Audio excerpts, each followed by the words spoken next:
En 1654, des Juifs hollandais sont chassés du Brésil par l'arrivée des catholiques portugais de Recife, capitale actuelle de l'État du Pernambouc, et trouvent refuge en Guadeloupe.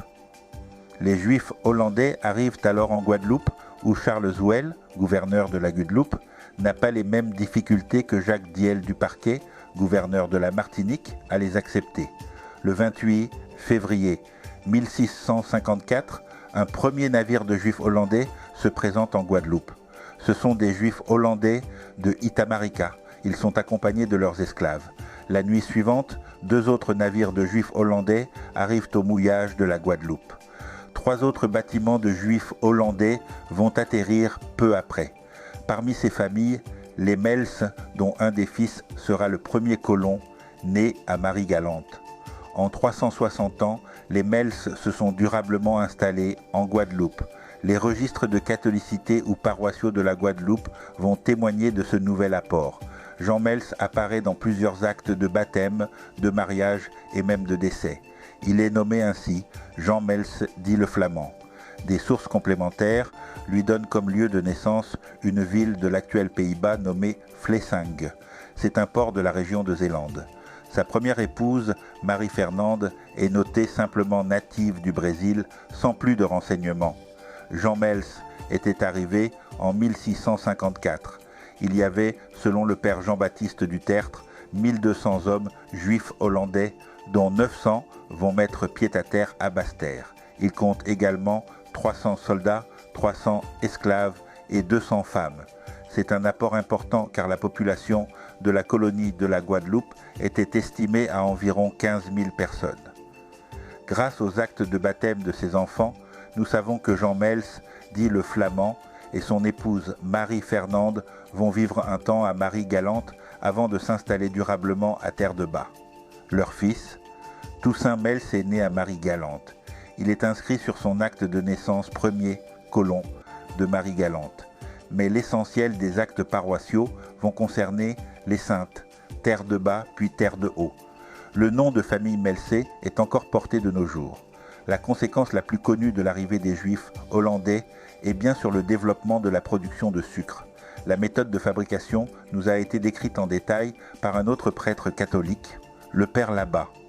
L'arrivée des Juifs hollandais est aussi la date de l'arrivée massive de 2 minorités religieuses en Guadeloupe, des protestants des actuels Pays-Bas, mais aussi des Juifs originaires d'Espagne, du Portugal et des Provinces-Unies, dont Amsterdam. Éloignée physiquement du pouvoir royal, la colonie de la Guadeloupe peut accueillir ces minorités, mais elles ne peuvent pas totalement échapper à la politique royale. Ces minorités vont disparaître rapidement. Les reconversions prennent la forme d'actes de baptême catholiques. Les plus connus sont ceux de Capesterre-Belle-Eau. Les Juifs hollandais qui vont rester en Guadeloupe vont se fondre dans la population générale. Dès la 2e génération, les Melsé comptent un conseiller au Conseil souverain de l'archipel.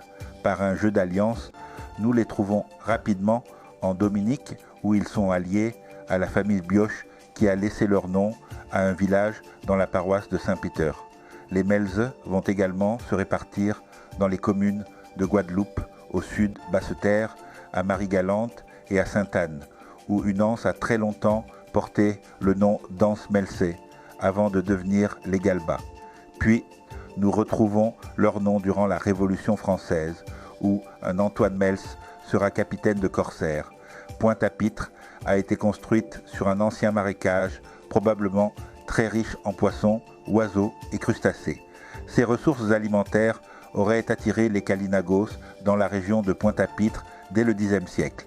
En 1635, les premiers colons débarquent, mais ne s'installèrent réellement qu'à partir de la fin du XVIIe siècle à Pointe-à-Pitre. C'est d'ailleurs à cette période que remonte l'origine du nom de la ville. Ce pêcheur, du nom de Peter, juif hollandais, exilé du Brésil, francisé en pitre, qui aurait développé son commerce aux abords de la ville sur une avancée de terre constituant une pointe. Le lieu est très rapidement devenu la pointe à Pitre. Mais cette origine est contestée. L'hypothèse privilégiée tend à rapprocher le terme pitre ou pite de la plante, agave américaine appelée aussi pitera en espagnol. La ville est officiellement créée en 1763 et son expansion se fera par l'assèchement progressif des marais alentours. Parmi les faits importants qui ont marqué l'histoire de la ville, on peut notamment citer l'incendie de 1780 ou l'important séisme de 1843 d'une magnitude de 7,5 sur l'échelle de Richter. La répression sanglante de mai 1967 est également un événement ancré dans toutes les pensées. Aimez, partagez et mettez un commentaire. Suivez-moi pour plus d'histoires sur les différentes communautés. Des Antilles, aimeurs partagez et mettez un commentaire. Suivez-moi pour plus d'histoires sur les différentes communautés des Antilles.